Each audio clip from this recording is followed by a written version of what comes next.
Welcome this evening to our Ayurveda talk.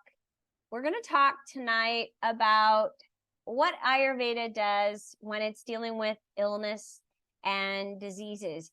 And I want to read this because there's a lot of times where people will come in for Ayurveda and I it's keeping people going. And you know what? My physical therapist complains about the same thing. So I'm not the only one that deals with it. Well, hello, Lisa. I'm not the only one that deals with it. Keeping people doing the compliance is the biggest issue. But I want to just kind of give you guys an idea of there's an actual whole 8-step program involved in Ayurvedic healing. So if you ever decided you wanted to use Ayurveda as a way to heal, I wanted to let you know this is the approach that Ayurveda has. This is what they're doing. And I got it all here written out so you guys know. So the first thing that happens is it's a complete healing program that you get in Ayurveda. It's addressing it from all angles, and it's also looking at the root cause. What's the root cause? Diseases and illnesses don't just happen overnight. They are due to how we live, how we eat, whatever it is that we're doing in our lives. And that usually is over time. So you have to have some patience with yourself and with making changes. And I have had a lot of people say to me, well, I don't really want to do that or whatever. And then they still have the problem. And then the problem actually ends up going deeper into the tissues. That's why we do the cleanses. It's a way of doing a reversal. So we turn the disease pathway around. But I just wanted to talk to you that there's actually 3 different distinct ways that we deal with illness. So first of all, with the healing program, it begins obviously with identifying and eliminating the underlying cause of the illness and the imbalance, which then is followed up with purification and cleansing of the body, and then reestablishing balance. After that, then it's all about strengthening and revitalizing the body. And that's the tissues, the organs, and all the systems. Because if you don't do that, those imbalances, you can't just deal with one thing. Those imbalances will just kind of continue. So if you just kind of in dealing with one thing, oh, I'm just going to take this pill or whatever and deal with my illness that way. Now I'm not feeling it, so I out of sight, out of mind kind of thing. It doesn't deal with the root cause, and it's not supporting the body in a way that can help you kind of get over whatever it is that's going on. So you really, once you identify what's going on and you know what it is, you got to get to the bottom of it. You got to figure out, all right, we got to deal with what's the root cause of this. Why do I continue to have constipation? Why do I continue to have diarrhea or whatever it is that's going on with you? There's a reason. There's a reason. Okay, so then if you do become sick and if you do get ill, you have to look at completely healing and your beliefs, your behaviors, how you live, all of it contribute. And adjustments need to be made with your diet and your lifestyle. And oftentimes, stress is a big part of why people are sick. And for whatever reason, we are in this culture where everybody's resistance, they've got a lot of resistance to relaxation.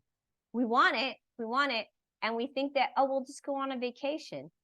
But vacation doesn't really work. I mean, it gives you a little bit of a break, a reprieve, and then you go back into your same old thing. No, you have to change how you're doing things. You have to bring relaxation into your day-to-day life. Yoga Nidra, you guys. Okay, so also another thing is trauma.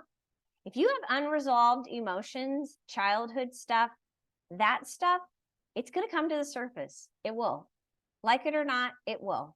And, you know, the things that we do to not face it, heavy, intense exercise or drinking or whatever, shopaholic or whatever people do to avoid whatever is coming to the surface.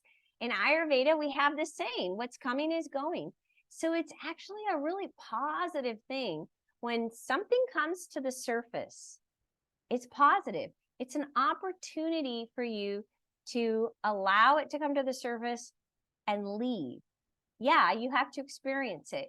You do. You have to feel it, but you don't need to feed it with thoughts or do anything about it oftentimes. But what I would recommend is if you are having a hard time with trauma and that kind of stuff, get yourself into doing some somatic therapies. Ask your counselor, do you do EMDR? Do you do somatic therapy? And if they don't, look around, find out if your insurance can cover those individuals. I do a lot of somatic therapies. Yoga is a somatic therapy.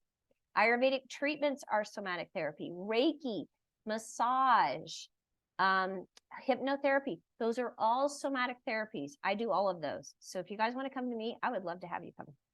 But you don't have to. You can find your, Lisa, you're so cute.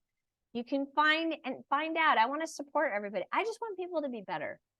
I just want people to be better. Okay, so underlying emotional trauma can be an issue. And a lot of times people don't deal with that stuff.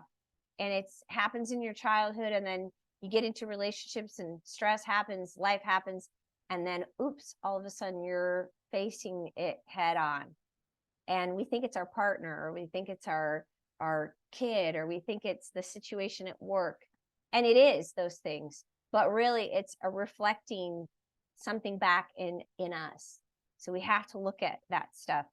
Also, insufficient exercise can be another reason for having imbalances and cause of illness and sickness. So making sure you get enough proper exercise for your constitution is important.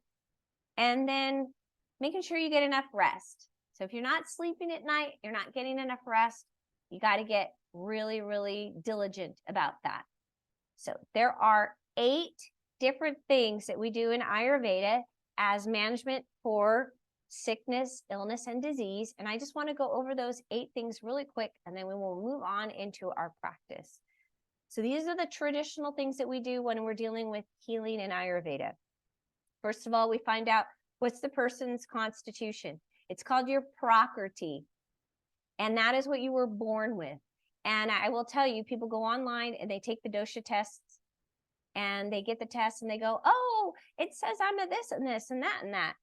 But it's not really who they are, because they will start jotting down their current symptoms. That's not your prakriti. And what you want is you want your prakriti. Whatever you were born with isn't necessarily what you're dealing with today, because a lot of times diet and lifestyle has caused certain imbalances, and that's what you're dealing with in your current life, but is not what your actual constitutional tendencies are. Okay, so that's just something to consider. The imbalances can sometimes end up being on top of what our constitution is. So that's something to think about. Okay, so you find out the person's constitution that you were born with, your prakriti. Then you find out their vikriti, that's your imbalance, okay? So say you're a pitta person, you're dominant in fire, you can have an imbalance of vata. Air is your imbalance, but that's not your constitution. It's your imbalance, it's your vikriti. So that's the second thing.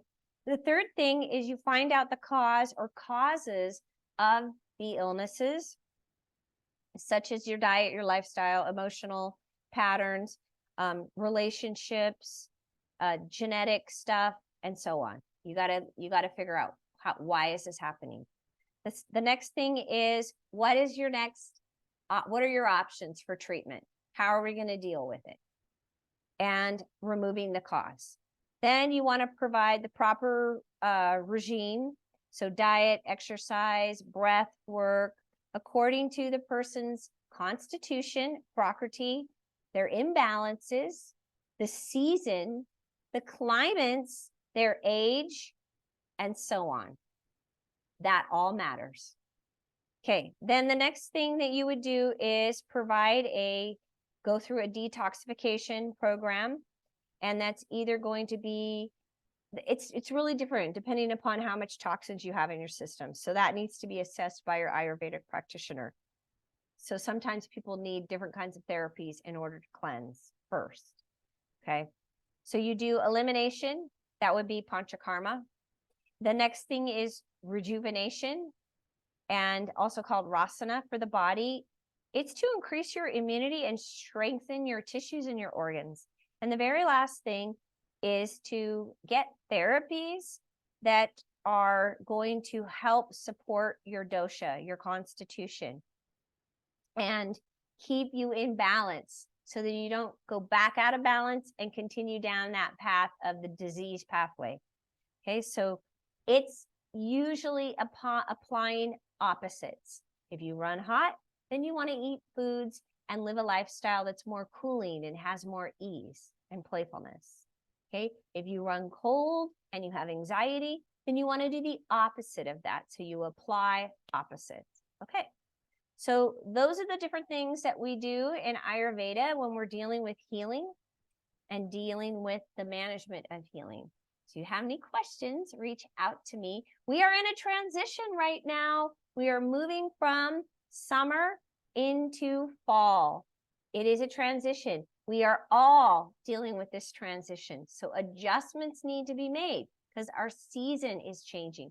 So if you haven't considered it, doing the fall cleanse and rejuvenation is a way of helping to clear out the toxins, bring you into balance, rejuvenate, and strengthen your immune system for winter. Okay, so that's our talk for tonight.